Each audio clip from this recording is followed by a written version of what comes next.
By morning, the photos are everywhere, on front pages from America to Europe. Headlines shout betrayal, lust, and moral shame. The Vatican calls her an erotic vagrant. Strangers send death threats. In the US, a congresswoman even says she should be banned from entering the country. The woman in the pictures, Elizabeth Taylor. The man beside her, Richard Burton. It's 1962, and their love affair on the set of Cleopatra has exploded into one of the biggest scandals in history. She was once America's sweetheart, the little girl with violet eyes loved by millions. Now she's Hollywood's most infamous woman. But this story isn't just about scandal. It's about how Elizabeth Taylor survived the world's judgment and came back stronger, richer, and more powerful than ever.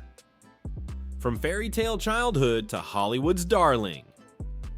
Picture this, a little girl with skin like porcelain, hair black as midnight, and eyes so vividly violet they didn't just catch the light, they owned it. That was Elizabeth Taylor, born February 27, 1932, in London to American parents Francis and Sarah Taylor. She arrived in the world already looking like she belonged on a movie poster. Her early life could have been a quiet English childhood until the storm clouds of World War II darkened the horizon. The Taylors fled to Los Angeles, chasing safety, but Hollywood wasn't just a refuge for them. It became their destiny. Studio scouts, always sniffing out the next big thing, spotted Elizabeth almost instantly. At just 10 years old, she stepped into the spotlight in Lassie Come Home, 1943, and America melted. Then came National Velvet, 1944, and with it, Cinematic Lightning. Playing a determined young girl set on winning England's toughest horse race, Taylor didn't just act, she commanded. She was 12 years old, but the screen belonged to her. Audiences were hooked. From that point, MGM wasn't just managing her career, they were sculpting a Hollywood icon. No more child roles. They transformed her into a glamorous leading lady before she could legally vote. By 19, she was starring opposite Montgomery Clift in A Place in the Sun, 1951, delivering a performance so layered it made critics wonder if she was twice her age. But Elizabeth Taylor's life was never just about the movies. Her talent made her famous, her beauty made her unforgettable, but it was her personal life that turned her into an international obsession.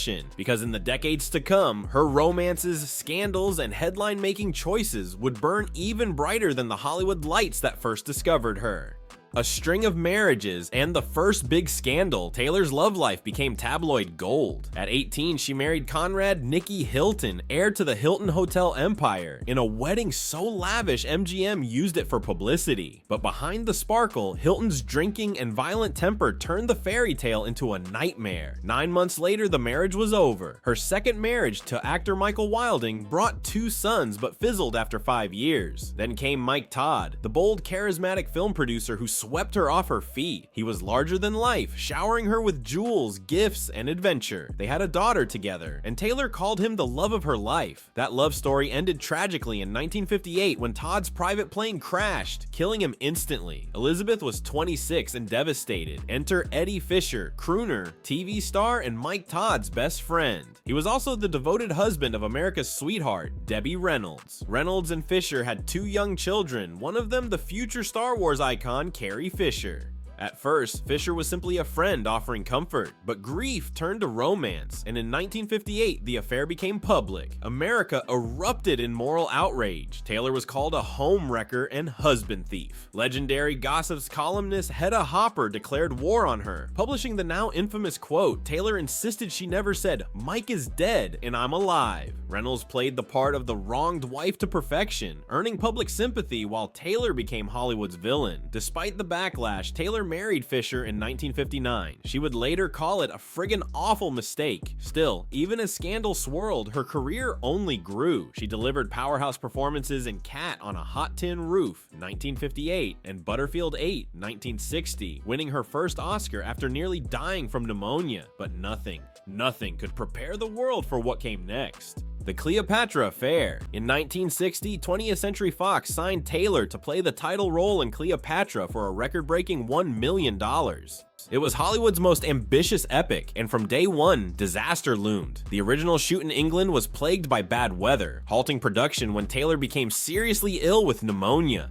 Filming was relocated to Rome, requiring massive set reconstructions. The budget ballooned from $2 million to over $60 million, more than $600 million in today's money. Then Richard Burton arrived. The Welsh actor was magnetic, dark, brooding, with a voice like velvet laced with danger. He was married to actress Sybil Williams, father to 2 daughters. Taylor was still married to Eddie Fisher. On January 22nd, 1962, during their first scene together, sparks ignited. Burton, nursing a brutal hangover, couldn't steady his coffee cup. Taylor reached out, her hand brushing his. That tiny moment unleashed a storm. Their chemistry was uncontrollable, spilling from the set into late-night dinners, stolen glances, and eventually unabashed passion.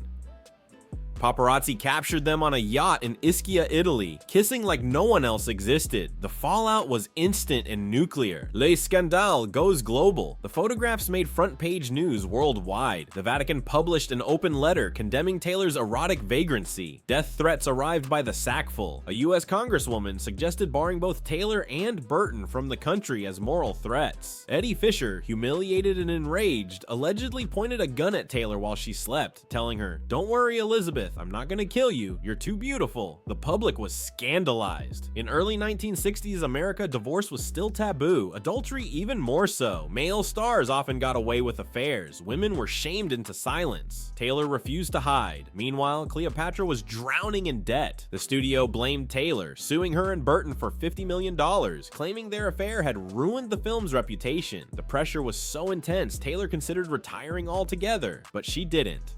From scandal to stardom, again. When Cleopatra finally hit theaters in 1963, the critics couldn't agree on the movie, but they all agreed on one thing: Elizabeth Taylor owned every single frame. The headlines had been vicious, the moral outrage had been relentless, but the scandal only fueled curiosity. Crowds lined up around the block to see the woman who had dared to laugh in the face of Hollywood's unwritten rules. The box office? A staggering $57 million, enough to pull 20th Century Fox back from the edge of bankruptcy. Then came the plot twist no one saw coming. In 1964, Taylor officially divorced Eddie Fisher. Just a few days later, she married Richard Burton in Montreal, of all places. It wasn't a wedding, it was a global event. The press couldn't get enough. The public couldn't look away. Their marriage was unlike anything Hollywood had seen, equal parts fairy tale and bar fight. They loved each other with reckless intensity and clashed with the same ferocity. Tabloids devoured every argument, every grand gesture, every piece of jewelry Burton gifted her just to win back her smile. On screen, they were just as magnetic. Together, they made 11 films, from the glossy glamour of The VIPs, 1963, to the raw emotional chaos of Who's Afraid of Virginia Woolf, 1966.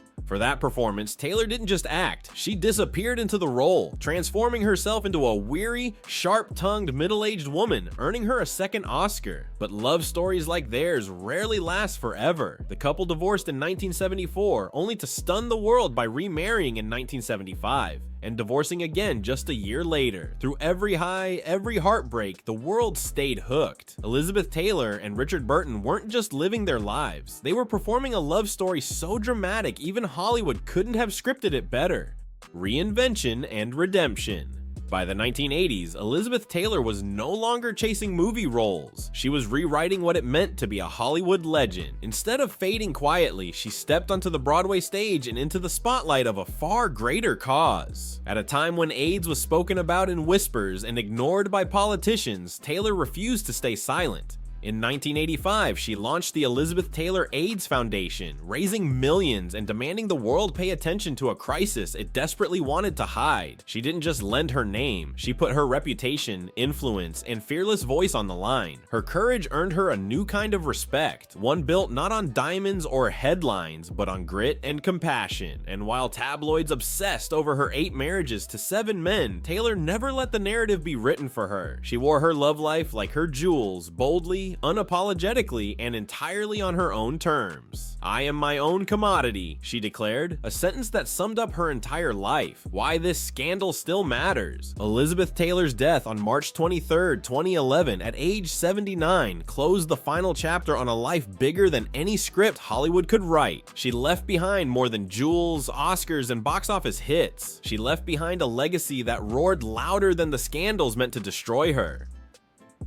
Her affair with Richard Burton wasn't just tabloid fodder, it was a cultural earthquake. The world gasped, the Vatican condemned her, politicians and preachers turned her name into a moral warning. Yet while Burton walked away with his charm intact, Taylor became the Scarlet Woman of the silver screen. The double standard was glaring then, and it's still alive today. From Angelina Jolie to Meghan Markle, powerful women keep paying a higher price for breaking the rules. But here's where Taylor flipped the script. She didn't hide. She didn't grovel for forgiveness. She turned the glare of scandal into her spotlight, redefining herself not as a fallen star, but as a force of nature who refused to play by anyone's rules but her own. She took the insult and made it her crown. That affair meant to end her, cemented her as more than a movie star. She became a symbol of unapologetic resilience, the rare celebrity who could turn public outrage into lasting power. Her philosophy was simple and ruthless. You find out who your real friends are when you're involved in a scandal. Elizabeth Taylor didn't just survive her scandal, she weaponized it. She turned shame into currency, gossip into legend, and outrage into immortality. She proved that being underestimated is the most powerful position a woman can hold because it gives her the element of surprise. She reminded us that charisma can outshine condemnation and that beauty paired with audacity is almost impossible to erase. She showed that scandal doesn't have to be the end of your story. It can be the prologue to your reinvention. Every headline meant to break her only amplified her myth. Every whispered insult became another gemstone in her crown. She understood that in a world obsessed with watching women fall, the real rebellion is to rise higher than before, louder, bolder, and dripping in defiance. And maybe that's the most scandalous thing of all, that in a world ready to burn her, she taught us how to walk through the fire and come out wearing diamonds, and not just wearing them,